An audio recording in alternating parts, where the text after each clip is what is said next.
ভারতবর্ষের প্রত্যেকটি ন্যাশনাল চ্যানেলে এখন একটাই আলোচনা যে পশ্চিমবঙ্গ কি আলাদা কোনো রাষ্ট্র। মালদহ মোতাবরি ঘটনার পরে এই চ্যানেলগুলির মূলত লক্ষ্য মুখ্যমন্ত্রী মমতা বন্দ্যোপাধ্যায়।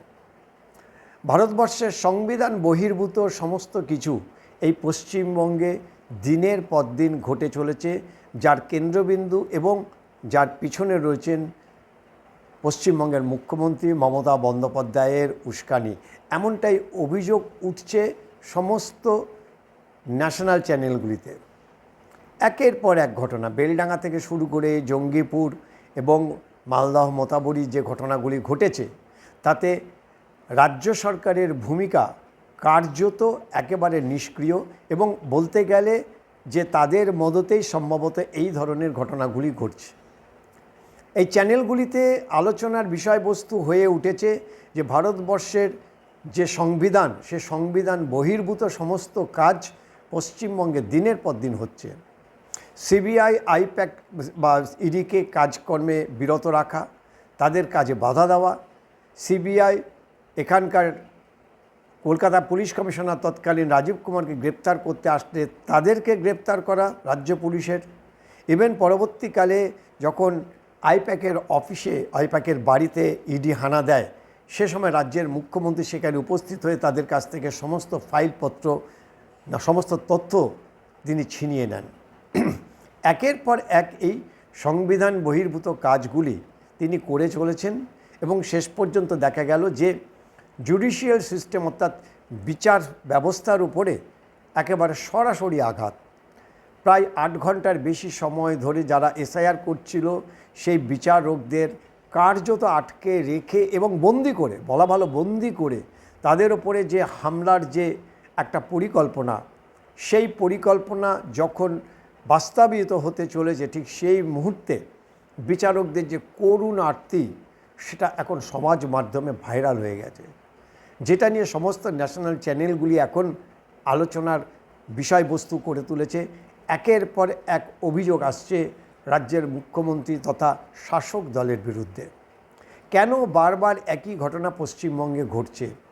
কেন এই নির্দিষ্ট কিছু দুষ্কৃতির বিরুদ্ধে ব্যবস্থা নিতে রাজ্য সরকারের এত গড়িমসি? এই অভিযোগ উঠছে সমস্ত জায়গা থেকে। একটা নির্দিষ্ট সম্প্রদায়ের মানুষ, বলা ভালো মুসলিম সম্প্রদায়ের সামান্য কিছু মানুষ, গোটা মুসলিম সমাজ নয়, সামান্য কিছু মানুষ তারা মনে করছে যে তারা যেটা করবে পশ্চিমবঙ্গে সেটাই শেষ কথা হবে। পশ্চিমবঙ্গ সরকার তাদের বিরুদ্ধে কোনো ব্যবস্থা নিতে পারবে না। এটা এক নয়, একাধিকবার এই ধরনের কথাবার্তা বা এই ধরনের বক্তব্য মুসলিম নেতারা তারা রেখেছেন। এই উস্কানিমূলক কথাবার্তা থেকেই একের পর এক পশ্চিমবঙ্গে দাঙ্গা হয়েছে। একজন আরটিআই কর্মী, তিনি যে আরটিআই করেছেন তাতে দেখা গেছে যে বিভিন্ন জায়গা থেকে তিনি যে তথ্য সংগ্রহ করেছেন, সেই এনসিআরবি অর্থাৎ ন্যাশনাল ক্রাইম রেকর্ড ব্যুরো অনুযায়ী পশ্চিমবঙ্গে 2021 থেকে 2022 মাত্র 1.5 বছরের মধ্যে ছোট বড় সব মিলিয়ে প্রায় 72টি দাঙ্গা হয়েছে। আর এই দাঙ্গাগুলির পেছনে অধিকাংশ ক্ষেত্রেই দেখা গেছে রাজ্য সরকারের নীরবতা, এক হিরণময় নীরবতার কারণে এই দাঙ্গার সংখ্যা ক্রমশ বেড়েছে এবং তারপর জঙ্গিপুর থেকে আরম্ভ করে একের পর এক ঘটনা, বেলডাঙ্গা, মোথাবাড়ি, এরকম ঘটনা ঘটে গেছে। কিন্তু প্রত্যেকটি ক্ষেত্রেই দেখা গেছে রাজ্য সরকারের পুলিশ নিষ্ক্রিয় এবং তাদের এই নিষ্ক্রিয়তার সুযোগ নিয়েছেন কিছু মুসলিম, তারা দুষ্কৃতী বলা ভালো, তারা এই সুযোগগুলি তারা নিয়েছে।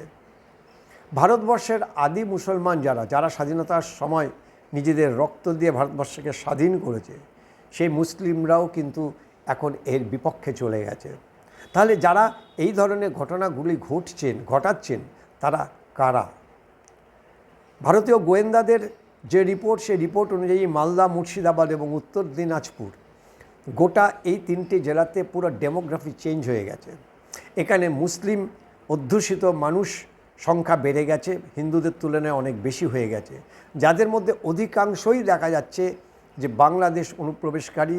তারা শাসক দলের সুযোগ নিয়ে গত 15 বছরে তাদের সংখ্যা বাড়িয়েছে এবং সমস্ত ভুয়ো পরিচয়পত্র তৈরি করে তারা ভারতবর্ষের নাগরিক হয়ে ভোট দিয়েছেন।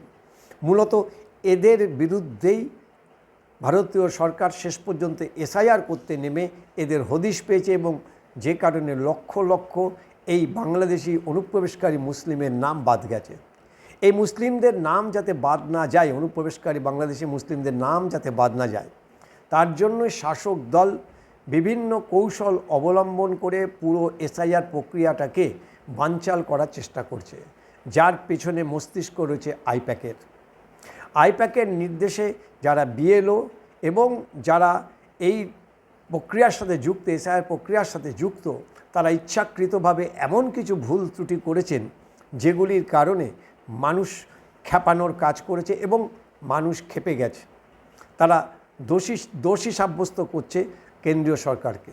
কিন্তু খুব ভালোভাবে যদি এর তদন্ত করা যায় তাহলে দেখা যাবে যে যারা রাজ্য সরকারি কর্মী এবং তৃণমূলপন্থী বিএলও, তাদের কারসাজিতেই এই ধরনের ঘটনা ঘটেছে।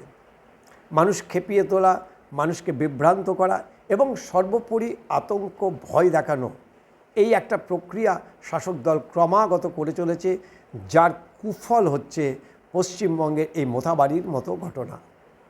শাসক দলের পক্ষে ভোট না দিলে কোনো সুযোগ সুবিধা পাওয়া যাবে না, বা ভোটের পরে তাদেরকে একদম একেবারে চরম ব্যবস্থা নেওয়া হবে।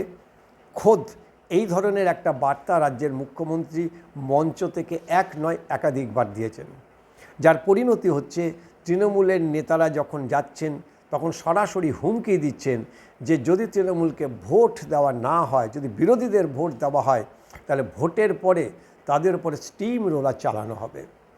এই উস্কানিমূলক কথাবার্তার জন্য ইতিমধ্যেই নির্বাচন কমিশন কড়া ব্যবস্থা নিয়েছে এবং 2-3 জনকে গ্রেপ্তার করেছে। কিন্তু শুধুমাত্র গ্রেপ্তার করলে হবে না, এদের বিরুদ্ধে একটা দৃষ্টান্তমূলক শাস্তিও দিতে হবে। যে পুলিশ অফিসার এবং প্রশাসক তারা নীরব ভূমিকায় ছিল এবং কার্যত তারা এরকম একটি ঘটনা নীরব সাক্ষী হয়ে দাঁড়িয়েছিল একেবারে ঠুটো জগন্নাথের মতো, তাদের বিরুদ্ধে কড়া পদক্ষেপ নিতে হবে। তাদের চাকরি থেকে সাসপেন্ড শুধু না, বরখাস্ত করতে হবে। এই কড়া ব্যবস্থা না নিলে তাহলে কিন্তু পশ্চিমবঙ্গে এই ভোট অবাধ এবং শান্তিপূর্ণ কোনোভাবেই হবে না। নির্বাচন কমিশন দেরিতে হলেও আস্তে আস্তে করে দাবাং মুডে এসছে এবং এই পুলিশ কমিশনার বা পুলিশ আধিকারিক যারা রয়েছেন তাদের বিরুদ্ধে কড়া ব্যবস্থা রয়েছে। ইতিমধ্যেই ভবানীপুরে অমিত শাহর প্রচার র্যালিতে শুভেন্দু অধিকারী যখন মনোনয়ন জমা দিয়েছিল, সেই সময় যারা যারা বাধা দিয়েছে এরকম 4 জন পুলিশ কর্তাকে ইতিমধ্যে সাসপেন্ড করেছে। সাসপেন্ড করলে শুধু হবে না, আবারও বলছি যে সাসপেন্ড করলে হবে না, এদেরকে বরখাস্ত করে এদের বিরুদ্ধে বিচার বিভাগীয় তদন্ত করতে হবে। এবং যে সমস্ত এই হুলিগান তারা এই ধরনের কাজের সাথে যুক্ত, তাদেরকে কড়া থেকে কড়া শাস্তি দিতে হবে। কেন্দ্রীয় বাহিনীকে শুধুমাত্র ওই হাতে বন্দুক ধরিয়ে দিয়ে এই ধরনের অশান্তিকে মোকাবিলা করার কাজে লাগালে কোনো ফল হবে না।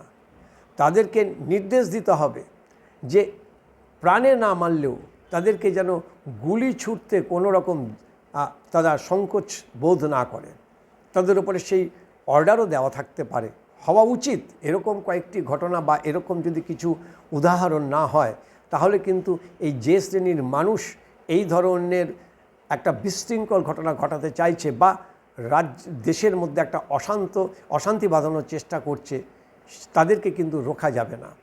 ফলে নির্বাচন কমিশন শুধুমাত্র নির্বাচন হয়ে গেলেই তাদের দায়িত্ব শেষ হয়ে যাচ্ছে না বা যাবে না, এটা মাথায় রাখতে হবে। এবং সবথেকে বড় বিষয়, কেন্দ্রীয় স্বরাষ্ট্র মন্ত্রককে এই বিষয়ে আরও বেশি করে কড়া নজরদারি এবং কড়া পদক্ষেপ নিতে হবে। রাষ্ট্রপতি শাসনের এই মুহূর্তে পরিস্থিতি না থাকলেও আগামী দিনে রাষ্ট্রপতির শাসন জারি করার মতো পরিস্থিতি হবে কিনা সেটা সময় বলবে। তবে যেভাবে ভারতবর্ষের মধ্যে একটা আভ্যন্তরীণ নিরাপত্তা এবং আভ্যন্তরীণ একটা অশান্তি বাঁধানোর চেষ্টা চলছে বাংলাদেশি কায়দায়, সেটা কিন্তু যথেষ্ট চিন্তার বিষয়। মনে রাখতে হবে যে বাংলাদেশের নির্বাচনের পর ভারত বাংলাদেশের যে সীমান্ত, সেই সীমান্ত অঞ্চলে জামাত ইসলাম যথেষ্ট ভালো ফল করেছে এবং এবারের এই ভোটে এই যে বিস্তীর্ণ যে ভারত বাংলাদেশ যে সীমান্ত, সেই সীমান্তে জামাত ইসলামী এরা সক্রিয় হয়ে উঠতে পারে। অন্তত ভারতীয় গোয়েন্দা সংস্থা র এই রিপোর্ট দিয়েছে।